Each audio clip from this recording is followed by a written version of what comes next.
is now. What are we waiting for? What are we waiting? Time waits for no one. We must stand for what's right.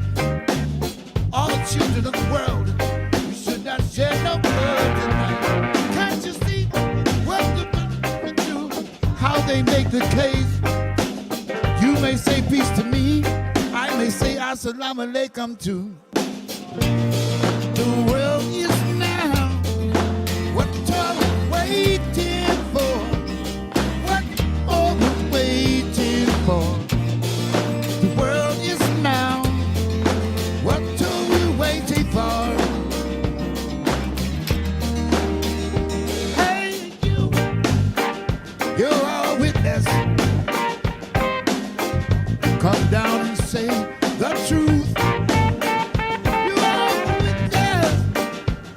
Oh, tonight you might be the judge and the jury.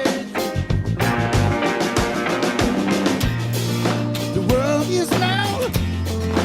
What are you waiting for?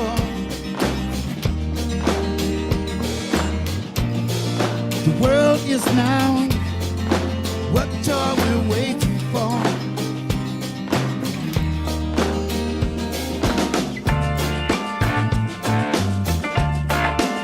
Everybody wants to go to heaven, but nobody wants to die. Everybody feels loved. Tell the reason why.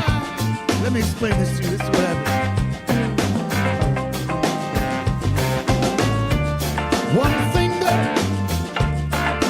finger pointing out. Four come back. More come back around. Maybe this crime belongs to you. Oh yeah.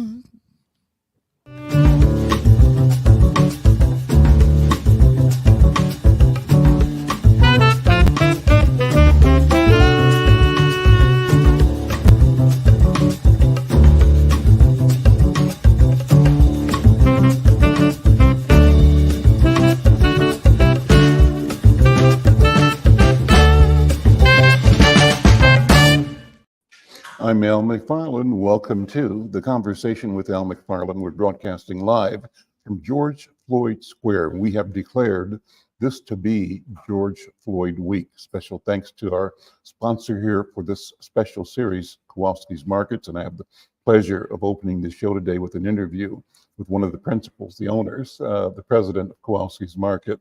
But before I bring Mary Kowalski in, I want to thank you who are listening across any of the social media platforms. We're streaming live to YouTube, to Twitter, to LinkedIn, and to Facebook.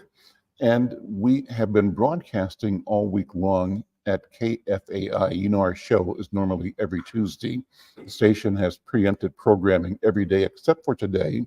So this show is not being presented live today, Thursday, on KFAI. It will be presented as a broadcast on Tuesday coming up. So all week long, from Monday through Saturday, George Floyd Week, here on the Conversation with Al McFarlane. We're talking to people from here, from around the world, asking where you were, what it means to you, what your feelings are, where we've come from as a community, as a people, as human beings, and where we must go. I invite any of you who are listening now across any of the social media platforms to join the conversation. How do you do that? Just put a comment in the comment section. I see Michelle is there. I see Charles Neal, AKA DA Urban, is there. Thank you for your note, Chaz Neal, and thank you, Michelle. And others of you who are there, please drop a note in the comment. Let us know who you are, where you are. Get a comment, a thought, a feeling. If you agree or disagree, it's all good. We respect you and your voice, and we want to make sure that we have done our job in lifting your voice, adding to the dialogue. Remnant Girl, thank you for joining. All of you guys, call somebody else and let them know that we're live right now, and we want them to be part of what we call a robust conversation. Well, let me begin by thanking my brother Wayne. Wayne opened up with a song that we used to use as the theme when we're doing the program in studio at KFAI over on West Bank. And what a powerful message. The message, the world is now, what are you waiting for? And that message rings in my heart, it rings in my soul, it keeps me motivated. And I ask myself the question, if now is the time, Al McFarlane, what are you doing? What are you waiting for? Because time waits for no one. Now is the time. It's your time, it's my time, it's our time to create a community of future that serves all of us and serves humanity differently and better. It's possible. We can do it. The world is now. Well, let me bring in my first guest, and that's Mary Kowalski, the owner and president of Kowalski's Markets. Everybody knows the brand. Mary Ann, good afternoon. Welcome to the conversation. How are you doing? I'm fine, Al. How are you? I'm doing good. Good. You know, and Good. I'm grateful to KFAI and grateful to our friends over here at Listen to a Studio for letting us use the space to do our broadcast and podcast from. And I'm thankful to you and Kowalski's for supporting us in presenting these programs, not only this week, but also in the news coverage that will follow for the next several weeks out of the interviews that we're doing live here from George Floyd Square. Let me ask you, Mary Ann Kowalski, where were you in November, on November 22nd, 1963, I think was the year that John Kennedy was killed? Do you remember that day? I certainly do. Yep. What was happening in your life at that I was time? 19 and I was downtown St. Paul in an office that I was working in. And what was the impact of that? What was the impact of that event on you? What was the impact? Unbelief, in belief. I couldn't believe that happened, and that it was no, I disbelief is all I can say. I watching it certainly afterwards and hearing about it and knowing about it was still, I never left anything, had any other feeling than disbelief. This cannot happen here in America. Yeah. And then fast forward to April 4th, I think 1968, Yes. Dr. King is killed. Yes. Do you remember where you were at that time? I was actually home watching television I think it was late afternoon. I can't remember when I was watching. And I looked away and I was watching whatever was happening there. And when I came back, he'd been shot where I was watching. So I don't know if that was a video or if that was live, to tell you the truth, but I know exactly where he was, and it was the same thing of this is all I can say. I was angry. I was sad. It was a lot of those feelings. So those are seismic events that really impacted all of us as Americans, wherever we Yes. were. I remember exactly where I was. I was home sick that day from high school in Kansas City when President Kennedy was killed. And I was living and at home in Worthington, Minnesota. I was actually in the Navy. I came home on leave, and I was standing at my parents' house in Worthington, Minnesota, when the news of Dr. King's shooting happened. And I tell this story a lot, Mary Ann. I was actually in Atlanta in the airport, heading home from Jacksonville, Florida. I looked around and I saw Dr. King standing there. He was standing there by himself with a trench coat draped over his arm, just elegant, beautiful guy. Yeah. And I was a young hothead at the time, Mary Ann. I wanted to be radical, wanted to be revolutionary, power to the people, protester kind of thing. And I said, I'm not going to talk to him. He represents this peace vibe that I'm not into at the moment. But then my mom's voice and my dad's voice of wisdom came back to me. He said, you know what? You have to be a decent human being. Go speak to this elder. He's a great man. And I did. And it was a conversation that was just cool. I don't remember particulars, except the feeling was, how are you? Glad to meet you. Go in peace. Yeah. I left Atlanta flying home to Worthington. He left Atlanta flying to Memphis to die. He was on his way to his death. And so I, looking back, see that as a gift, a phenomenal gift from him to me, just to be with him for a moment. So here we are now looking at what happened in 2020, the murder of George Floyd. How did that impact you? What has come about in your own community in person about what happened then? I can only say that it changed me greatly. You know, I grew up I lived in a Black neighborhood growing up. It was middle class. It was beautiful. I loved all my neighbors. I was one of the only white families there, maybe two of us or three. And I never had a thought about race. You know, I mean, I could say that now, but at that time, I would never have said to somebody, I live in a Black neighborhood. I would never have said that. I just said, I live on this street. Okay. So that changed my perspective. You know, watching that, I was so angry watching it and seeing the tape, and I was sad and I was worried about my stores, which were in that area, and I wondered why somebody didn't do something. Mm-hmm. And I realized several things, I think, at that time. And that was, there needs to be a change in the police department. There needs to be a change in victims, Black victims, any victims, but particularly at that moment, it was, I'm done. This is enough. That's it. This is enough. What do we have to see? Somebody die. Yes, live on TV. Yeah. For probably the first time, because we see everything after the fact. Mm-hmm. And that was videotaped live by a phone. And I said, that's enough. That's it. That's enough. It's too much. And so where I have influence, Al, and some power is where I live my life. I can't change the country. I can't even change my city, but I can make a difference where I am with my power and influence. So that's what I've used. And so I didn't go right to, which a lot of places did, diversity. Mm-hmm. I went to where there is a job, everybody's equal. There's no question. So that has always been who we are. So it didn't have anything to do with that. I got to hire more Black people. I got to hire more, Indigenous people. That wasn't where I went. What I went was, what's the power and influence I have now? How can I help entrepreneurs, people that I actually have experience, skills?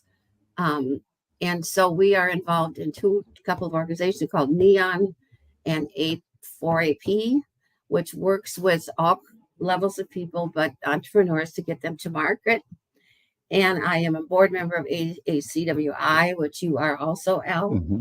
And that's another way that I can immerse myself more in a culture that I don't know too much about, other than where I lived it. And that's awesome. Take a minute, if you would, Mary Ann, to give me the Kowalski story. You've got a legendary family, and people might not know, people around the country might not know about your company. Tell your story. And if you would, take a minute. When you and I met before, you gave me a one-pager on the philosophy of business. I was so impressed. I want you to walk through that over the course of the next couple of minutes. I know you've got about 5 minutes before you have to leave. But yes. Okay. Well, Jim and I started this, our stores in 1983 on St. Paul Avenue. Jim was working for Red Owl, which was quite a name in the Twin Cities market and outstate areas.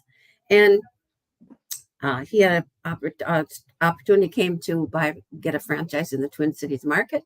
So that's what we did. And from there, we just continued to grow, and we're successful right away, but we had failures along the way and all of that. So I think that more of it was just who we were, that our success. Also, understanding people and being on the ground, feet on the ground, boots on the ground. So I think that that's kind of the history. Jim died 10 years ago, suddenly. And so I had to take over, and with my daughter, Chris, of course, who's always been here when she was here with Jim and I. So I think that one of the things I realized was that we don't have a language to pass this business on. And we don't, how do you take a mom and pop culture and pass that on when it's just innate? And so I've been through so many programs in my life of good leadership and how to deal with difficult people, blah, blah, blah, blah, blah.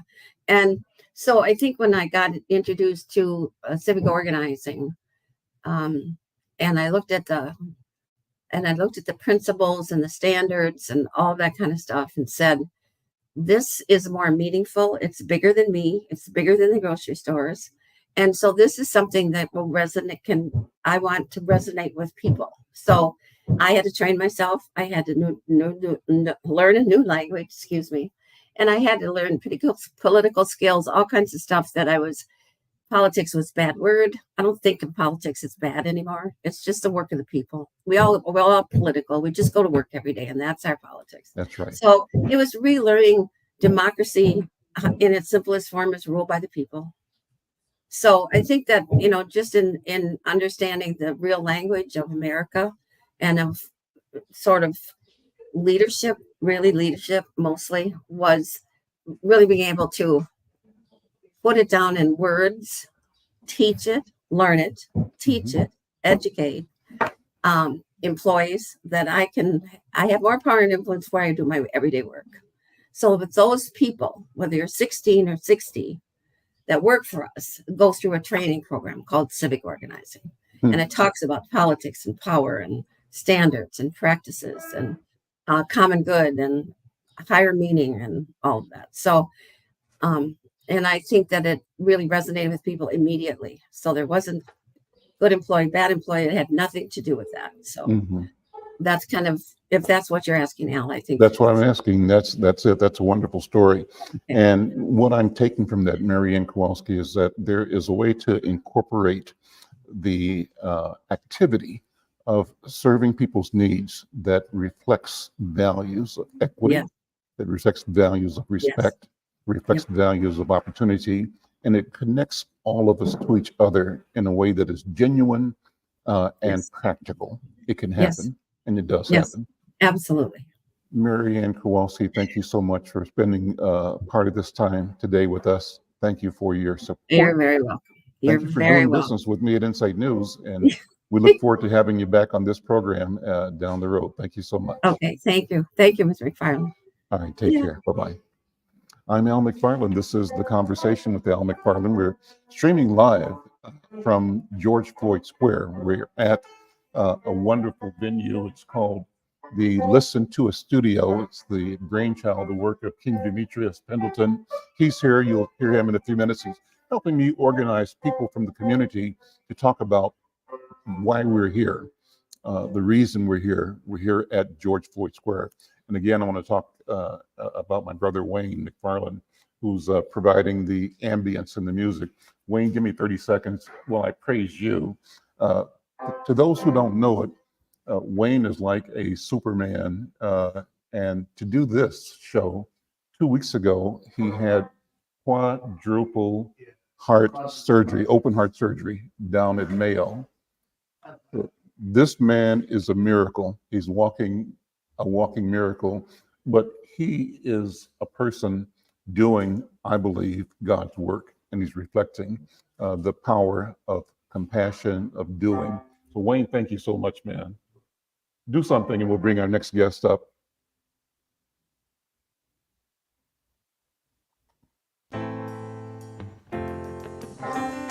I need some time with you.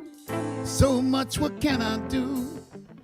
I wanna be your cowboy, please. She was a girl that makes me feel so nice. I want to love her more than once or twice.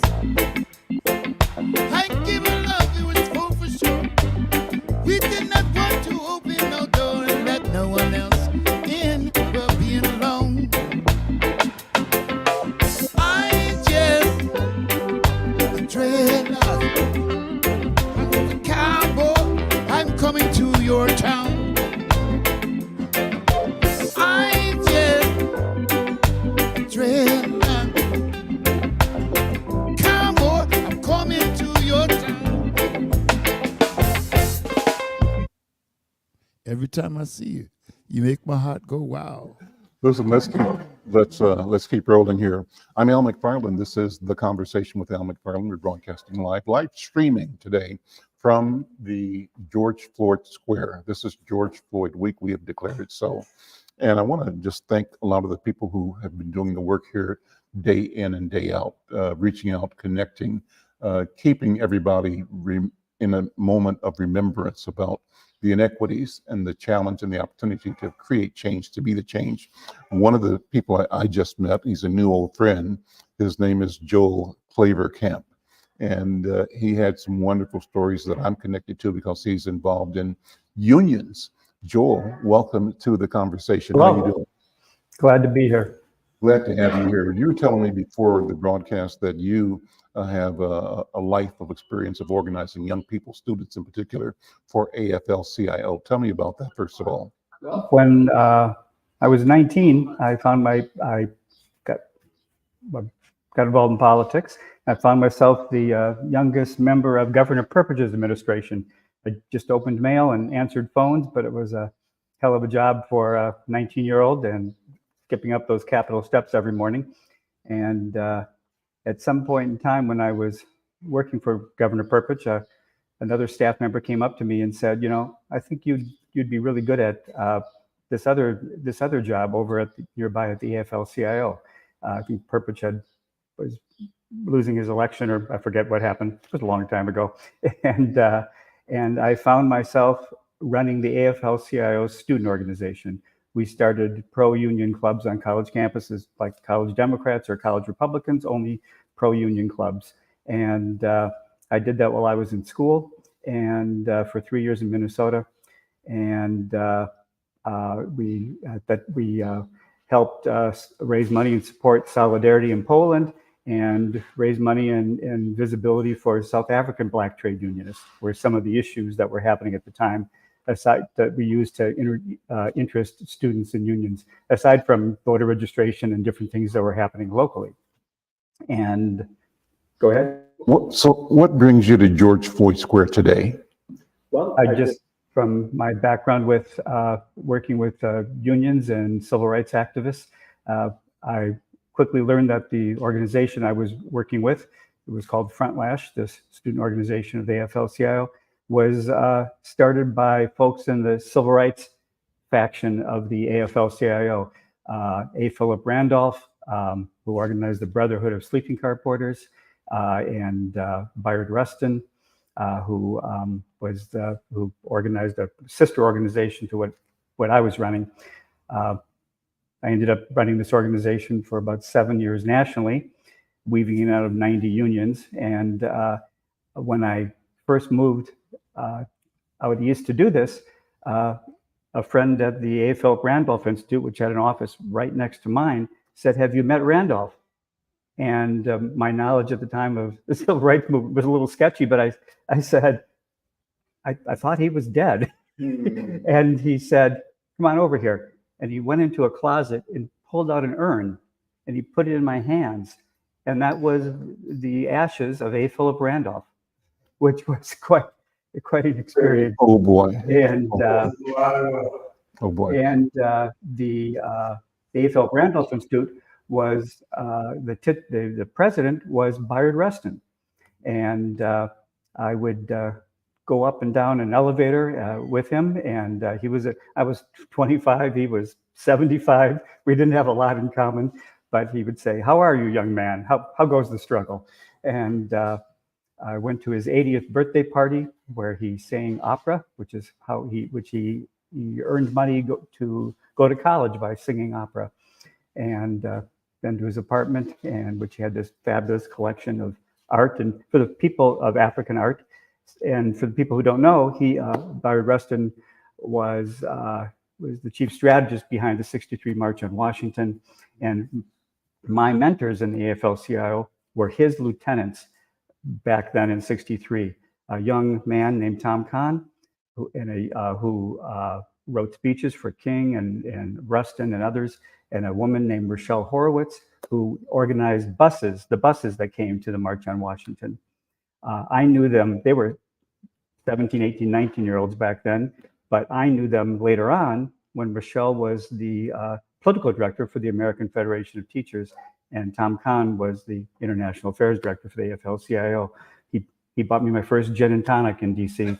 But anyways, I found myself up to my eyeballs with these fascinating civil rights activists that were right-hand lieutenants to Bayard Rustin. So you've been part of history in an activist sense, and as an educator, let me ask you this question finally. When you think about the role that organizing has played in moving the country towards fulfilling its mission of democracy, of inclusion, and when you think back at the March on Washington, think forward to the uprising after the death of George Floyd, what role do citizens have? What role must citizens play in organizing and creating change by their effort and their energy? What are your thoughts? Do you condemn the people that were protesting here and around the country, or do you understand the protest? What's your feeling? Without protest, without struggle, you don't gain your rights. In fact, I remember the head of the AFL Randolph Institute, a man named Norm Hill, who segregated beaches in Chicago as a young man with his wife, gave a great talk, which was, I've always remembered. He said, it went something like, you take, I don't remember it now, but it was, you keep what you can take, you take what you can hold, you don't get anything without struggle. Nothing is given up easily and peacefully by people who in power and who have it. There must be struggle. Listen, thank you so much for dropping by, Joel. We appreciate taking the time to visit with us here on KFAI and here at the George Floyd Square. Set your microphone just on the table there. And Representative Mohamud Noor is joining us here. I'm having him come around, but while he's getting set up, let me talk to our host here today, Brother King Demetrius Pendleton. King, how you doing, man? And thank you again for facilitating this opportunity. Yes. And I'd like to thank everyone for just basically logging in and also paying attention to this platform. I'd just like to want to thank Al McFarlane and Insight News for doing what they're doing. It's totally powerful. And I want to make sure that I use my platform to make sure that other people who platform perhaps was not loud enough, I want to make sure I use my small platform to amplify their voices. So I want to make sure other families were able to log in and also come here to the studio and speak their power to truth. And we have a couple of family members here as well. Also, I spoke to Amir Locke's father, and his father basically he's at work right now, so he he's really upset about that. But he wanted to say that make sure that you all please keep his family in your thoughts and prayers as well. Yeah. Well, listen, thank you so much. Now, you've also helped me in connecting with Tashira Garraway. She was here yesterday. Great conversation. She's here again, but you have brought two other people. Who's going to be coming up to be in today's program? Yes, we're going to have our sister Howard Johnson's mother, Monique. She's going to come up as well. And also we're going to have Tashira Galloway to come. And, we also want to have a family member to speak to the power of that bees when their loved ones are being falsely incarcerated and doing football numbers and still hasn't gotten their rights due. So she's going to come up as well. So we're going to do that as well. Super. Thank you so much. Then you'll get them set up for me when we go to the next segment. Let me turn now to our next guest, and that is Representative Mohamud Noor. Am I saying the first name right, Brother? Is it Mohamud? Well, thank you so much for having me and inviting me to this important conversation as we reflect back on that day when George Floyd was murdered right here at this square in Minneapolis, Minnesota. Let me say your name properly. Tell me your name properly. I think many people call me Muhammad, but it's Mahmoud or Mahmoud, as we call our senior Al-Qadi. So we share the same name. So Mahmoud, Mohammed, and also Mahmoud. And but yeah, thank you for getting it correct here. So thank you for being here, and thank you for your leadership at the legislature. What are your reflections on George Floyd and on George Floyd week? Just what goes through your mind? I think there's a little bit of an echo. Let me see if I can adjust. You can just take the headset off and use the microphone here. I'll just give you the microphone to hold. Hold on a second. Much easier. I can do that. Unclip that. Just hold the mic. That's fine. I think that's much easy. Okay. Anyway, if you can repeat the question, I'll So appreciate the it. question is, what is going on in your mind when you reflect on this being the anniversary, the 4th anniversary of the murder of George Floyd here on this corner? What do you think about? I think initially when the incident happened, the recording that happened to make sure that the whole world can watch from the public, that young woman who had the courage to ensure that it's documented and coming into my inbox, it's a huge, awakening. It's a reminder. It's a big loss to the community. This was the epicenter for uprising to making sure that something like this never happens again. We understand that it's given since after the murder of George Floyd, there were other incidents. But I think the fight that was needed, that civil rights moment and continuing to fight for justice is not something that we can take all for granted.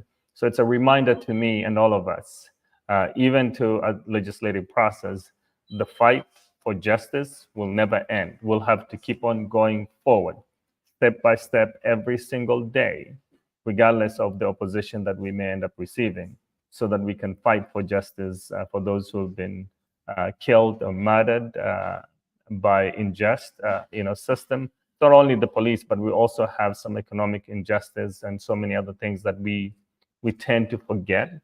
How did we get here? It never took one day, but then that moment to see what happened and to reflect, and even to be reminded of what the daughter of George Floyd said, "Daddy changed the world." That's right. That's what I remember every single day about this place when I go through this area. How do we as a community navigate the anger we feel, the oppression we feel, the trauma we feel when our public servants, the police department, abuse us, number one. Number two, how do we navigate the historical oppression relationship feeling that the murder of George Floyd made clear in ways that it hadn't been before, nobody could refute.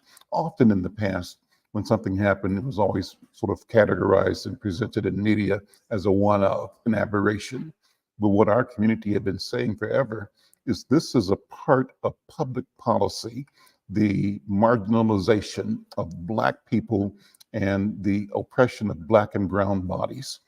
And so now that we cannot say it doesn't exist, we saw it, how does that change our actions towards our responsibility to direct government and to expect government to serve us in ways we want to be served? What do you think? It's significant. Public policy sets the pace for everything. It's not only about the police, but it's also about how we live our lives. As I reflect back when I saw young people, multicultural, multiracial, young and old, and everyone coming together to fight for justice, to demand that justice, that was not only one thing that happened in one day and people started the uprising. It's a cumulative effect. Many things that have been neglected for many years. When you look at the injustice that happens with the police, it's one piece of that bigger puzzle. And we've seen the outcomes of police brutality. We have seen the consent decree that has happened from the state and also the federal government. And within all those things, we're going to make mistakes again because the system was never designed to serve us. And how do we fix those systems to make sure that it reflects the need of the people that we represent? Look at the data. I think we can talk about the data, the educational outcome for our children, the facilities that we have that support our children during the out of school time. When you look at the employment opportunities that exist and those opportunities for economic, for businesses, the lack of capital, lack of home ownership, lack of other things, it's a cumulative effect. It's not one or the other. And from a policy perspective, I think the failure of the law enforcement is significant, because law enforcement is supposed to be the place that you go to, a place of trust, and that trust has been lost. It's going to take a lot of years to really build that trust.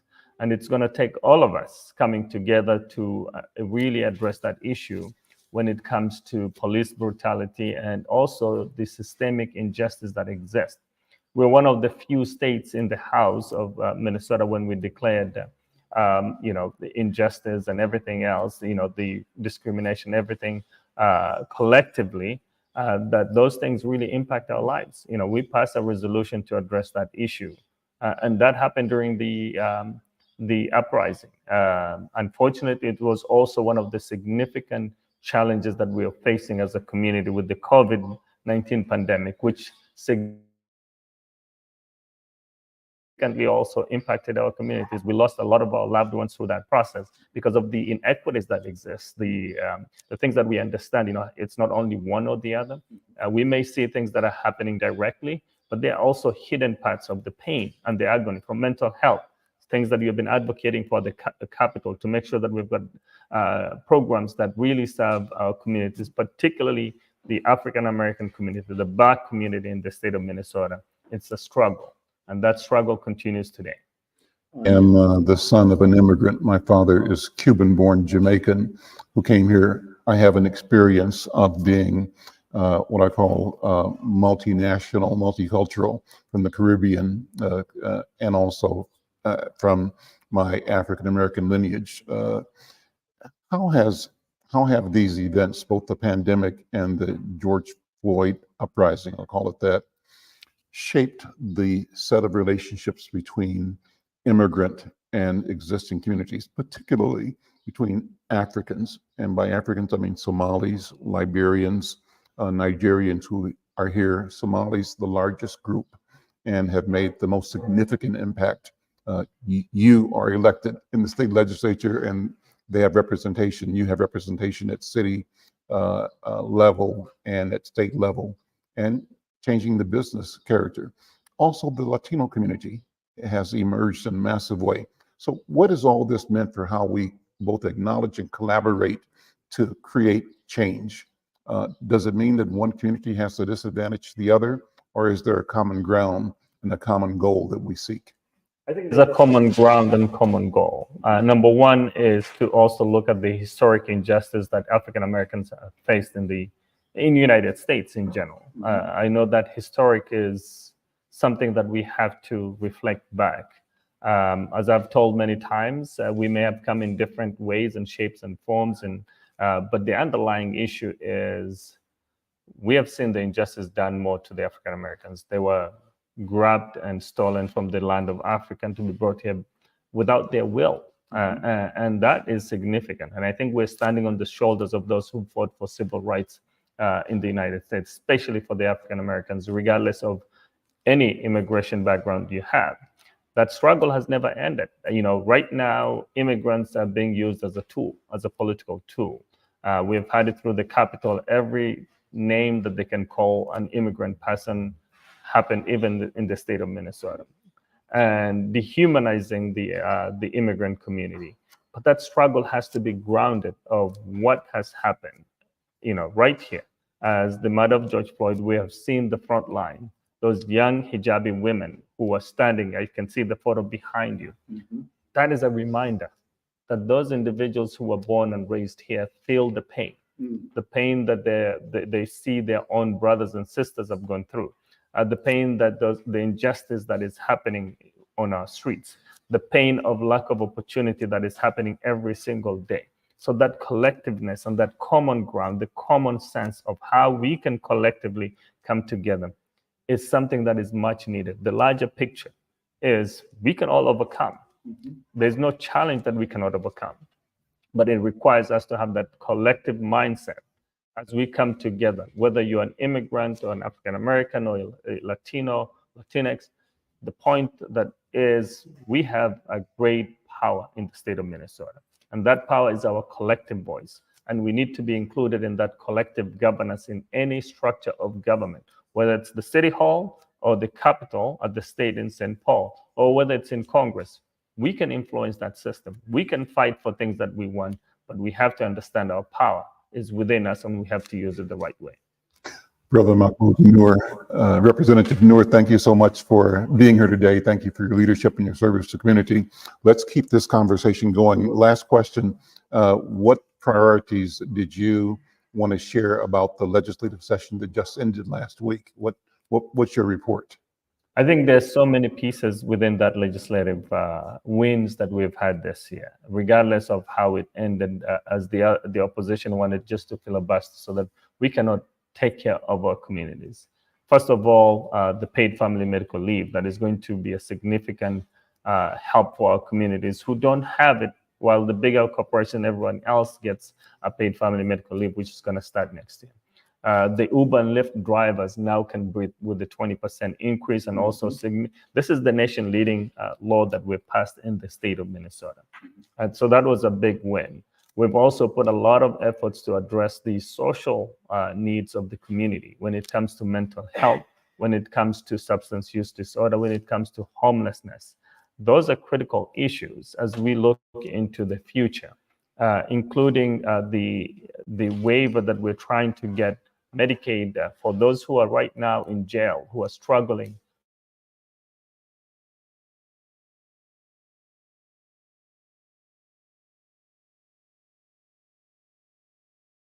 It's time for us to also close the housing gap. This is the year, the resources are there. Please make sure you stay tuned to all these opportunities that exist within the state of Minnesota. Thank you so much, brother. Appreciate it. Thank you. All right, we'll talk to you later.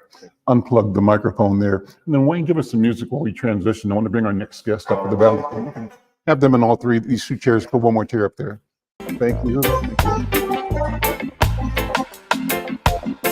Every time you see your face, I smile. Thought I was losing you to LA from a while. I'm just a dreadlock cowboy. I'm coming to your town. I just dreadlock cowboy. I'm coming to your town. Here I am, falling in love again. What can I do? Hope you understand it's true. I'm the one for you and you're the one for me. Dreadlock cowboy coming to you. Dreadlock cowboy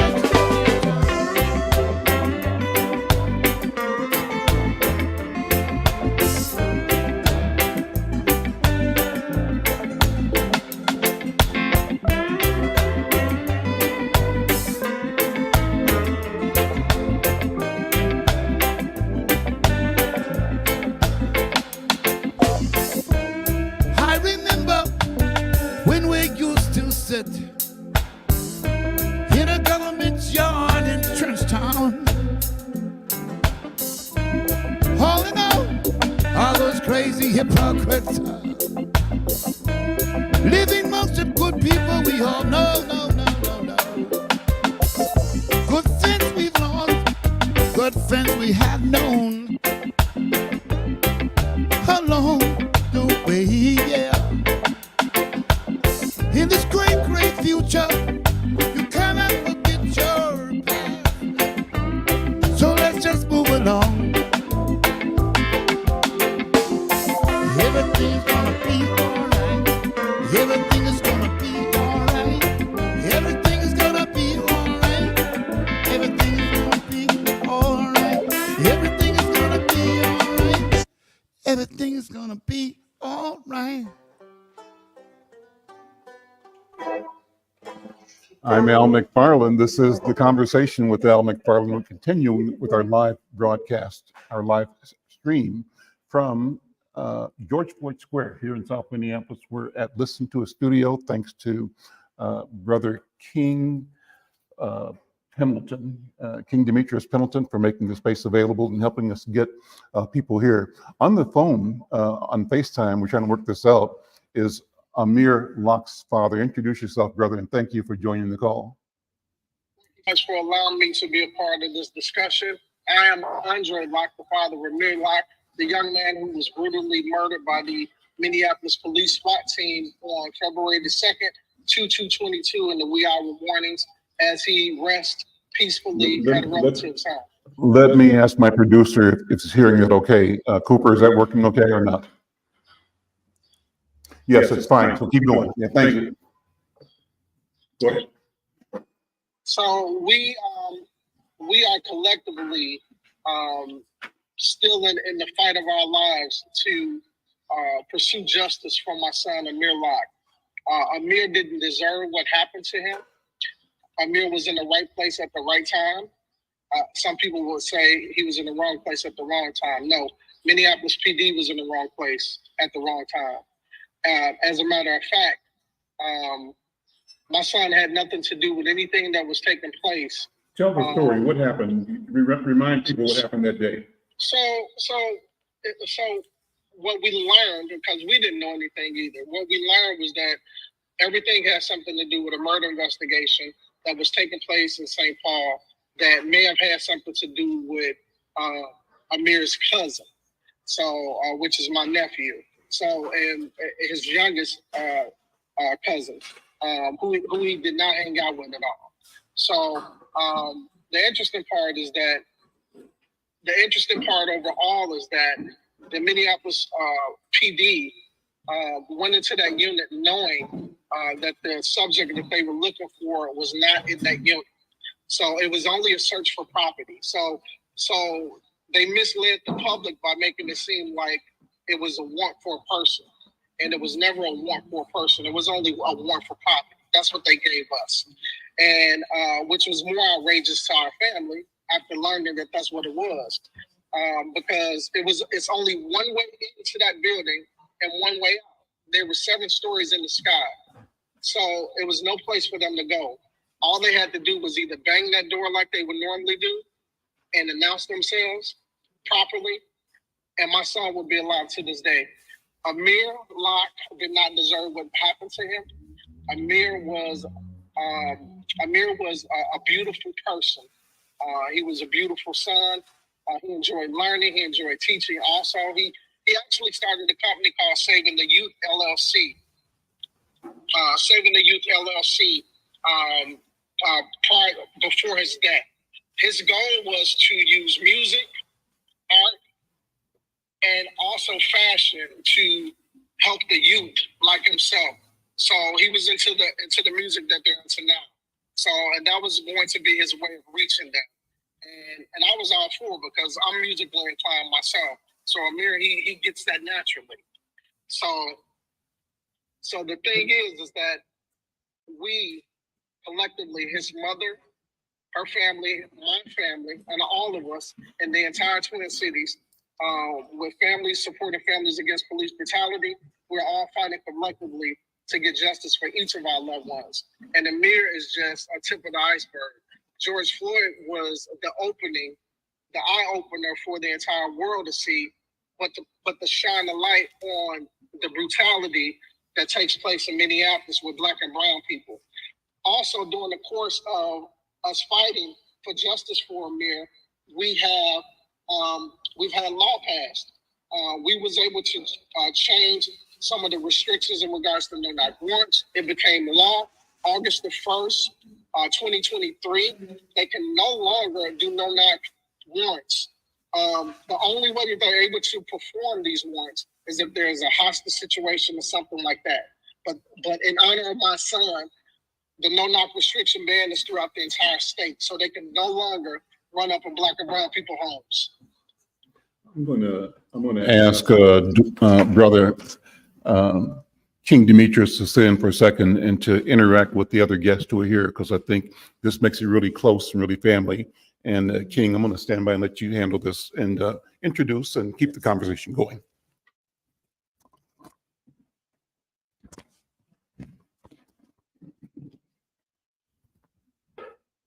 You can just hold the mic and talk. Yeah, and also, buddy, can you please tell people about the situation, how the media basically spin the narrative about your son and try to vilify him after they knew they basically brutally murdered him, an innocent man, and also talk about how your family knew that he was a really, really hard sleeper as well. Okay, yes. So let me start with Amir being a hard sleeper first. Just like every young person, Amir sleeps with the cover over his head, and he still sleeps on his stomach.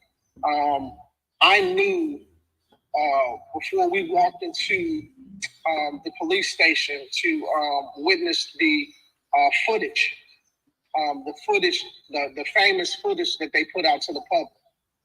I knew that when we saw that footage, that the city was going to be in an uproar because he was asleep, and to see them kick the couch, because I know how hard of a sleeper he is.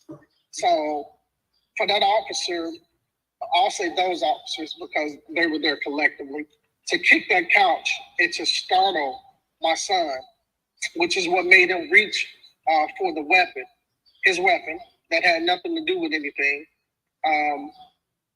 that legal firearm.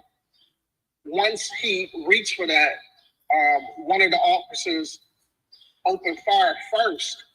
He opened fire first, and then he said, gun.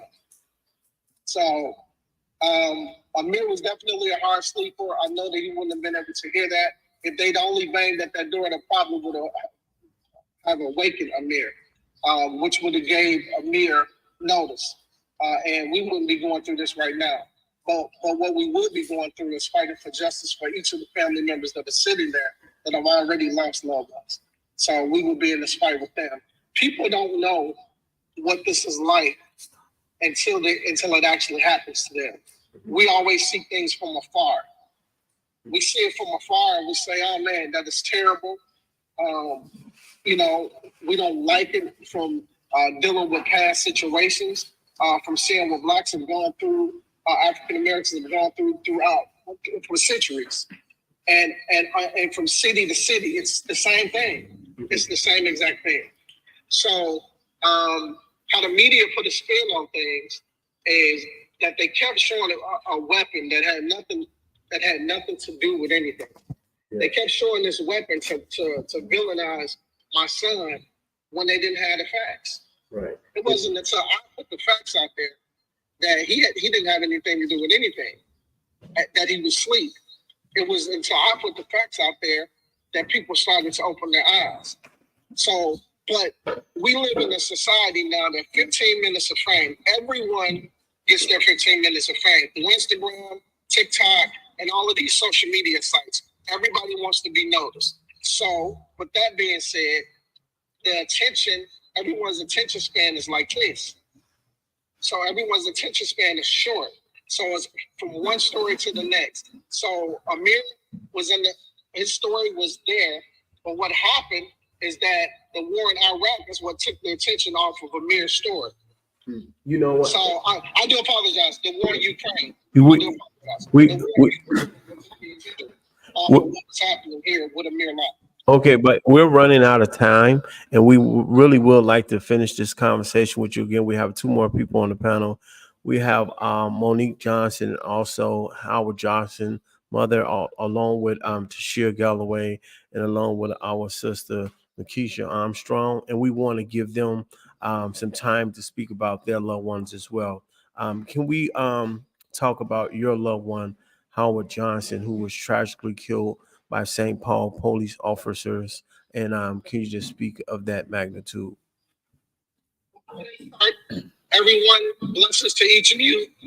I'm at work right now, and I love you all, and thank you for this opportunity, and I will convene with you all later. Thank you so dearly. Love you, buddy. Thank you, buddy. Thank you. Thank you, guys. Bye now. And let me say this, Demetrius, thank you for being a capable host and keeping this conversation going. We are streaming live. We want people that are listening live anywhere in the world to drop a comment, let us know where you are. But this program will broadcast next week, Tuesday, on KFAI. And what I want to do, producer Cooper, is play the close right at the 1 hour mark, but then continue the conversation for another 15 minutes or so we can get the voices of our sisters here and their families in the stream. So go ahead. So go ahead. All right. So again, my name is Monique Johnson, and I am the mother of Howard Johnson, who was killed by the St. Paul police December 5th, 2022. Howard was 24 years old. He was ran over and then shot by the St. Paul Police Department. They justified his killing by saying that he was carjacking somebody, which we have no evidence of that as of yet. And also, all of the cars that were out there, there had to be, 40 or more cars. The one car that did not have a dash cam was the car that ran my son over and then shot him, which doesn't make any sense to me. Am I forgetting anything? They also did not give me the any of the body cam or the dash cam footage until about a year later, a year after his murder. And also, Monique just ended up winning a lawsuit against the BCA along with 5 other families because these public entities, government entities, are refusing to release information that is owing to the families. I'm currently, for the father of my son, Justin Tigan, who was brutally beat to death and thrown in a trash dumpster by the same department, St. Paul Police Department, and had the whole thing covered up, just like her son. I'm currently fighting for the data that is owed to my family. So Monique was not able to get her footage for over a year after her son was killed. And then she still was denied complete justice because part of that footage was not there. So they're editing footages, they're deleting footages, taking footages away from the actual case. All of this stuff is happening in our cases, being swept under the rug. You guys never heard of Howard Johnson, who was shot and ran over by the St. Paul police. There's no person that ever came forward to say that they were carjacked. They have no person. When we watch the video, we see no person there that's being carjacked. And this young man was literally ran over, shot, and handcuffed as he was laying on the ground. He couldn't breathe, dying, and they handcuffed him as he was dying. So this is what we face as Black people here in Minnesota. Yeah. Howard also left behind. Then they were 4. This August they will be 6 years old. He left 2 boy twins, Jalen and Jaden. So they will have to grow up without their father. So Monique is a part of our group along with Amir Locke's father, the organization I started, Family Supporting Families Against Police Violence, just helping to provide support to the families and try to seek answers, justice, provide financial support and all kinds of support, whatever we can. The goal was to be the support that I didn't have when Justin was stolen away from me and my son.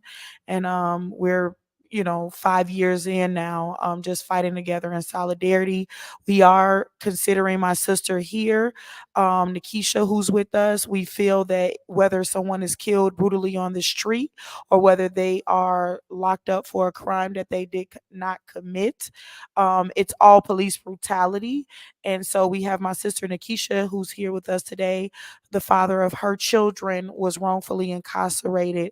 And I would love if Nikisha speaks to that. Hello, my name is Nikisha Armstrong. I have a loved one who was actually my kids' father, who was wrongfully incarcerated in 2007. He was convicted of aiding and abetting a drive-by murder. And actually the detective falsified evidence and basically stated that he had a Mirandaized recording stating that Deontez gave him his phone number, which we hired investigators after the conviction. We hired investigators to prove that there were no Mirandaized interviews done by Deontez. The judge signed off on a notary basically stating they don't have that evidence. The police department stated that they don't have that evidence as well. So we're actually still fighting for his wrongful conviction. Not only was he convicted of aiding and abetting, he was the only one convicted. There was actually no shooter convicted nor charged with the incident. So we're fighting for his freedom today. His case is actually in the hands of the CRU and the Innocent Project also contact us regarding his case. So that's the way out for. We'll just keep going. We'll keep going. So let me ask all of you how this George Floyd week brings either memories or encouragement or despair to you as the community is looking at remembering what happened here on this corner. How does it make you feel, and how does that remind you of what you have gone through and are going through? I have a lot of emotions, like just dealing with what happened with George Floyd, seeing what happened with him, seeing what happened with multiple family members that we are in connection with. Like I have a lot of emotions, like a lot of heartfelt emotions, but then a lot of happiness that comes with that as well, just due to the fact is like somebody actually got convicted of that. We fight for so long for justice, and we finally got it within that situation. So I don't know. I have a lot of mixed emotions about it. I think I have a lot of mixed emotions about it too, but like she said, it's a blessing and a curse, because George Floyd has brought about a lot of change and unity. So that's a blessing. It's just sad that he had to lose his life because of behind the hands of the police. I am grateful that they did get convicted, and that's the change that I'm talking about. The convictions, like that's just one of many to come, because we're gonna keep fighting until we get some justice. For me, it's a mixed emotions because there's a lot of other families that led up to George Floyd. And there's multiple families such as Howard Johnson that happened after George Floyd. So for me, it's like I'm sitting here watching people pretty much perpetuate the same behavior even after George Floyd. And I would really appreciate if these people acknowledge all of the harm that they have caused to our communities and to people that specifically look like me. Um, because one thing I always think about is they didn't have a choice but to acknowledge George Floyd. We had buildings on fire, we had riots, we had national coverage, you know what I mean? So they didn't have a choice but to hold that officer accountable because it was in the face of the world. And if it hadn't been, it would have been business as usual, like it was for me and like it was for Howard Johnson's family and his mother. It would have been the same results, just like they lied on George Floyd and said that he died from a medical emergency while in officers' care. Don't you think that has happened in a whole bunch of other cases? The only difference is that there was a Facebook Live that got national attention.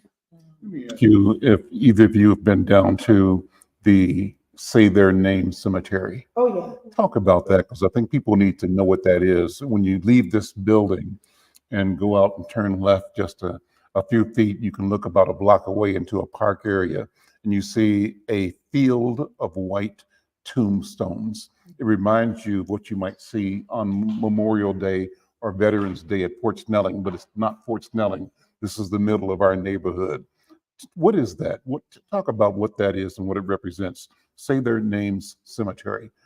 Go ahead. What it represents to me in my mind is lynchings, the bodies. Each tombstone is a body. That was a human being that was actually, their life was stolen by law enforcement, because every single tombstone that's in there was somebody that was stolen by law enforcement. So every tombstone in my mind represents a body, represents a human being. And all I can think of is that we talk about what's out there in Fort Snelling. That shows us that we're at war right here in our communities. That these people, and if you think about the training of the police, I remember watching videos where they go for their training. It's fear-based training that they go to, and it's almost like they're preparing to go to war. But what are you going to war with? People that are families that are living in communities that might have a mental health crisis. They may have something just go wrong, and their job is not to come in our communities and prepare for war. It's to protect and serve. But a lot of times it looks like they're protecting and serving themselves, not the people in the community. And one thing I want to say is people give me a hard time because I do lead a lot of the protests and organize a lot of the protests, and I'm on the front lines. But I get told, oh, you hate the police. I do not hate the police. I believe that right is right and wrong is wrong in any profession. I used to be a CNA, a nursing assistant, and I remember seeing a nurse and assistant that was doing wrong to other elderly people where I worked.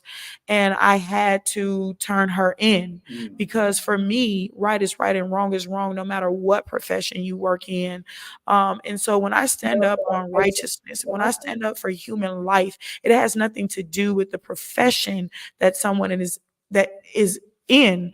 It has to do with the fact that we walk down the street to a cemetery where there's bodies, and all of those people, those were not justified killings. Those tombstones that are out there.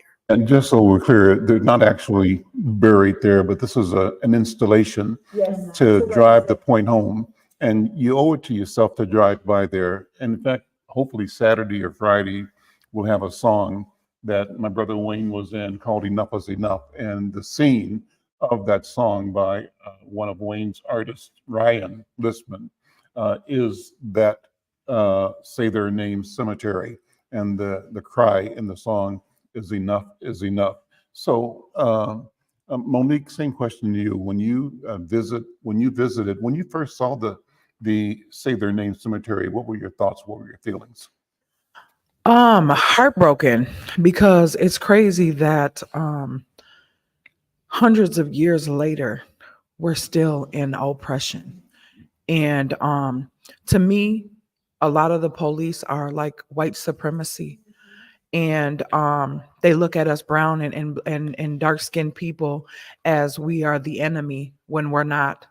And it breaks my heart that I have children, a child that I have lost, and I have grandchildren that I have to raise up in this corrupt world. It just it breaks my heart. It just breaks my heart. Well, listen, we're going to wrap this up. I want to thank all of you and those who were here today participating in this discussion. And I want to invite everybody to come through tomorrow. Tomorrow, Friday at 1 o'clock, we continue live from George Floyd Square. We're broadcasting here at King Demetrius Pendleton Studio. It's called Listen to Us Studio at 3730 Chicago Avenue, Studio C. Thanks to King Demetrius for making the space available and for supporting this conversation. It's a critical conversation, one that we think we have to make sure we don't forget, that we have to keep ourselves focused. And our goal is freedom. Our goal is the liberation of our people. Our goal is justice. And I think that your voices are critical components of our search for justice. Thank you. Thank you so much. Can I also say Please. thank you to Shira Garraway, founder of Family Supporting Families. She has been there for me and multiple other families. I know she's been there for me every step of the way, and I don't know what I would have done without her. Thank you to Shira. Thank you. Any other comments? Okay, guys, listen, I'm Al McFarlane. We'll see you tomorrow. Take care. Thank you, Wayne McFarlane. We'll see you tomorrow as well. Take care.